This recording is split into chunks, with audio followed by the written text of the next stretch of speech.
Hey guys, welcome to the Liberal Hive Mind, a channel solely focused on exposing the abundant hypocrisy of the left. And that's exactly what we're going to focus on in this video, liberal hypocrisy. Except we're going to take it to that next level because this isn't just hypocrisy. This is double hypocrisy. This is a 2-in-1 special. Two specific concepts. The first narrative, that the evil political right wing, the political right, is the source of all hatred and racism, bigotry, prejudice, whatever you want to call it. And the second narrative is that the evil right wing is at the source of all political violence, extremism, and intimidation, especially in relation to the press. I mean, remember the first 2 years of Donald Trump's presidency. Mainstream media, journalists, and people operating in the press kept crying how they felt as though they were in danger because of Donald Trump's rhetoric. Donald Trump would say, "You are the enemy of the people, you are fake news." Jim Acosta became some sort of folk hero on the left, standing up against Donald Trump and standing up for the safety of journalists and the press. Donald Trump is literally Hitler and he's a fascist, calling for violence against the press. That's what the media was telling. Of course, it was totally bogus. Meanwhile, left-wing activists are literally intimidating and attacking journalists, and you don't hear a peep from any of these lefty talking heads. And the same lefties on Twitter who are condemning Donald Trump's rhetoric, targeting the mainstream left-wing press, are the same people encouraging violence against people like Andy Ngo and others. And this story right over here brings those two concepts together. Leftist activists on Twitter, a journalist who writes for some left-wing publication, I don't really care what it is. Point is, a left-wing journalist on Twitter walks into a bar, I believe in Washington, D.C., and verbally accosts a random Asian man, then gloats about it on Twitter because he thought it was Andy Ngo. I mean, you can't make this stuff up, folks. Left-wing racism with a hypocritical cherry on top. This story is right in our alley. Let me show you guys what's going on, but of course, before we get into any of it, please make sure to leave a like, comment, subscribe, share the video as much as possible. We are still shadow banned by the YouTube algorithm, hidden from non-subscribed viewers. And with that out of the way, let's roll the tape. Alright friends, so just take a look at this headline. It basically says it all. Daily Beast contributor accosts Asian man at a bar, mistakenly thinking he's Andy Ngo. Andy Ngo writes on Twitter, "Thor Benson, a white freelance writer, thought he found me and instead harassed a random Asian in New Orleans and made him leave a bar." My apologies, at the start of the video I said I believe it was in DC, but it was actually in New Orleans. Benson's followers said the man should have been assaulted. Then goes on to ping, I believe, higher-ups who are working at the Daily Beast, if I'm not mistaken, and asks them, "Are you okay with your contributor doing this?" Take a look at this tweet thread over here. Thor Benson writes on Twitter, "I just ran into Andy Ngo at a bar in New Orleans. I politely told him he's a, quote, garbage person, lol." Then someone immediately responds, "Shoulda clocked him. Also, what bar?" Another person writes, "Wait, he's still there? Let me know where so that I too can politely tell him something." Thor Benson responds, "He just left. I think my comment made him nervous, lol. You did good then, exclamation mark." Then somebody else responds with a Twitter handle, as ironic as it is, "Make America sane again. Unquote, accidental elbow to his grill twice would have been fitting." This individual titling his Twitter account, "Make America Sane Again," is such an unhinged lunatic that he believes journalists who are just enjoying their time at a bar should be elbowed in the mouth 2 times, just for having different opinions or reporting on violent left-wing activism. Ah, the beauty of left-wing hypocrisy. Thor Benson, compassionate far-left anti-racist, the man who has a history of calling other people racist, like this tweet right over here, is the same type of person who walks into a bar, sees a random Asian person, and to him, every Asian male is apparently Andy Ngo, walks up to said person, so convinced that it's Andy Ngo, proceeds to verbally accost that person, intimidate that person to the point where they feel threatened enough to leave the bar, then posts it to his Twitter feed to gloat about it as if it's some sort of moral victory. And of course, we know it's not the first time that that's happened. I believe it was 2019 or 2020 on the streets of Portland. Again, a random Asian man is walking down the street. He gets verbally accosted, chased out, and I believe he was even assaulted because random Antifa goons thought he was Andy Ngo. And lefties actually justify this stuff. The anti-racist, compassionate left, constantly virtue signaling about racial profiling, seem to racially profile every random Asian man as Andy Ngo, and then feel justified to verbally harass or assault said Asian man. It's so disgusting. The same people who are constantly virtue signaling about bullying are the same people who constantly bully and dox Andy Ngo and others like him, from the infamous milkshake incident where Andy Know left the scene bruised and bloody, to the most recent incident where he was chased across the streets and into a hotel lobby once again, suffering injuries. The compassionate left, the same left that lectures you about press freedom and warned about violence against the press under the Trump administration, which never actually materialized. Did Jim Acosta ever walk into a Trump rally and he was called fake news or he was called all kinds of other stuff? Yes. Was Jim Acosta ever assaulted? Absolutely not. Yet Andy Ngo is constantly facing violence, and you don't hear a peep about it from any mainstream activist or any mainstream talking head on any network. Of course, any left-wing network. Right-wing public figures have to deal with this constant paranoia and this constant threat of violence. Rand Paul once again and other politicians, other senators, walking through Washington, D.C. under threat of violence from Antifa goons once again in that viral video from over a year ago. I mean, most recently, Tim Pool's been swatted 8 or 9 times at the Timcast headquarters. The list goes on and on and on and on, yet the media completely ignores it. The media is more focused on Taylor Lorenz. Remember this clip from the other week. I've had to remove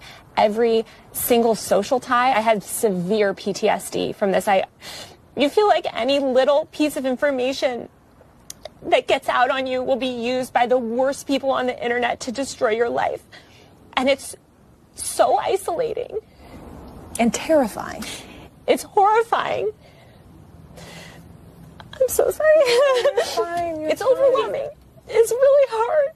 Taylor Lorenz playing the victim as if she's under threat because she receives all kinds of online criticism for her constant fake news journalism, her lies, her hit pieces, her slander campaigns against random innocent people like Mr. Beast and other massive YouTubers. Oh, and by the way, a little update on that whole Taylor Lorenz thing. MSNBC removes Taylor Lorenz interview from YouTube after she accuses the outlet of causing, quote, harassment. After that interview, she wrote this: "If your segment or story on online harassment leads to even more for your subjects, you effed up royally and should learn how to cover these things properly before you ever talk about them again. I could teach an entire class on this stuff, but the simple fact is that very few people in power in newsrooms actually understand how the modern internet and online landscapes work, so they continually give ammo to bad actors." Yes, Taylor, you once again receiving massive criticism from the internet for showing up on MSNBC, fake crying little crocodile tears, pretending to be the victim when you in fact are the perpetrator. You receiving criticism for that is somehow MSNBC's fault because they don't know how to cover this stuff. I mean, this part right over here pretty much tells you all you need to know. We're dealing with a deluded narcissist here. But I don't want to trail too far away from the point. The point is, the media's focus is always on these left-wing activists, these left-wing journalists, playing the victim, constantly playing the victim, meanwhile completely ignoring once again the elephant in the room. That is left-wing extremism, left-wing violence, left-wing calls to violence, left-wing doxing and swatting, the constant threat that you have to deal with by just existing as a right-wing public figure. Somehow Taylor Lorenz playing the victim and fake crying because she receives criticism on her Twitter feed is more important to MSNBC than Andy Ngo, an independent journalist, being under constant threat of vicious assault by left-wing activists for once again merely existing. The left wing is the side that represents bigotry, and the left wing is the side of political violence, and nobody misrepresenting FBI data by saying the greatest threat to national security is white supremacist violence and right-wing violence. Nobody pushing that phony narrative will ever convince me otherwise. You can shut down that argument with one simple question. Name a single example. They basically don't exist. But if you ask anybody to name an example of left-wing violence, you'll think of 5 to 10 right on the spot, right off the top of your head. Absolute hypocrisy. That's what I got for you guys though. If you enjoyed this video, please make sure to leave a like, a comment, subscribe, share it as much as possible. We are still shadow banned by the YouTube algorithm, hidden from non-subscribed viewers. I'm gonna get back to work. Thanks for watching. I'll see you on the next one.